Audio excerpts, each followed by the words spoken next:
Hi hello friends, అందరూ ఎలా ఉన్నారు? ఇవాళ బిగ్ బాస్ 8 యష్మి వచ్చి స్టిక్ విరిగిపోతే గేమ్ ఆపాలి అని తెలీదా నీకు అని నిఖిల్ కి అడిగింది. లేదు నిఖిల్, సంచాలక్ కూడా ఆపారు, మీరు కూడా అర్చి ఆపండి అని చెప్పారు. నీ వల్ల నీ స్టిక్ ఇరిగిపోయిందని మీ సంచాలక్ గారు స్టాప్ చేసి మరి కొట్టద్దు అని చెప్పారు. బయటికి వెళ్ళినా పర్వాలేదు, లోపలొచ్చి ఆడాలి అని చెప్పారు. యష్మి అండ్ నిఖిల్ ఎవరికెవరు తగ్గేదే లే అన్నట్లు హోరావరి ఫైట్ జరుగుతా ఉంది. నువ్వు సంచాలక్ గా అసలు ఎందుకు సైలెంట్ గా నిల్చుకున్నావు? ఆగు యష్మి, ఎందుకు అంత గట్టిగా అరుస్తాను అని చెప్పేది విను, అర్థం చేసుకో అని చెప్పినా కూడా తను వినుకున్నట్లుగా అరుస్తా నువ్వు ఏం చేస్తావు అని చెప్పి నిఖిల్ మీద రేస్ అవుతూనే ఉంది. ఒకరికొకరు నువ్వెవరు అని మాట్లాడుకుని రేస్ చేస్తూనే ఉన్నారు. ఈ టాపిక్ ని ఎక్కడి వరకు వెళ్తుందో తెలీదు.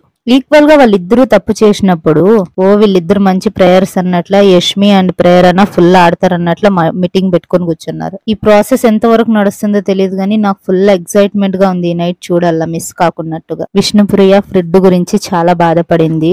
ప్రేరణ చాలా బాధ పెట్టేలా బిహేవ్ చేసింది. తన ఫుడ్ ప్లేట్ లో వేసిచ్చిన విధానం అస్సలు నచ్చలేదు అని చెప్పి ఎంత ఏడ్చింది విష్ణుప్రియ. తను అందరి మధ్యలో కూర్చొని, కాదురా ఎవరిదైనా ఆకిలే కది, మళ్ళీ ఇలా బిహేవ్ చేస్తారా ఎవరైనా? మణికంఠతో విష్ణుప్రియ ఏడుచుకుంటూ తను ఎలా బిహేవ్ చేసిందో వంట రూమ్ లో అది కరెక్ట్ గా యాజ్ ఇట్ ఈస్ చూపించింది. విష్ణుప్రియ చెప్పిన తర్వాత మణికంఠ వెళ్లి, ఎందుకు ప్రేరణ విష్ణుప్రియతో అంత హార్ష్ గా బిహేవ్ చేసావు? ఫుడ్డే కదా, ఎవరైనా తినొచ్చు, దానికి ఎందుకు అలా చేస్తున్నావు అని చెప్పి అడిగాడు. అంత మంచిగా తను చెప్తే నువ్వు బయటికి పో అన్నట్లు ఎంత హార్ష్ గా బిహేవ్ చేసింది. మరిన్ని అప్డేట్స్ కావాలంటే మా వీడియోని లైక్, షేర్, సబ్స్క్రైబ్.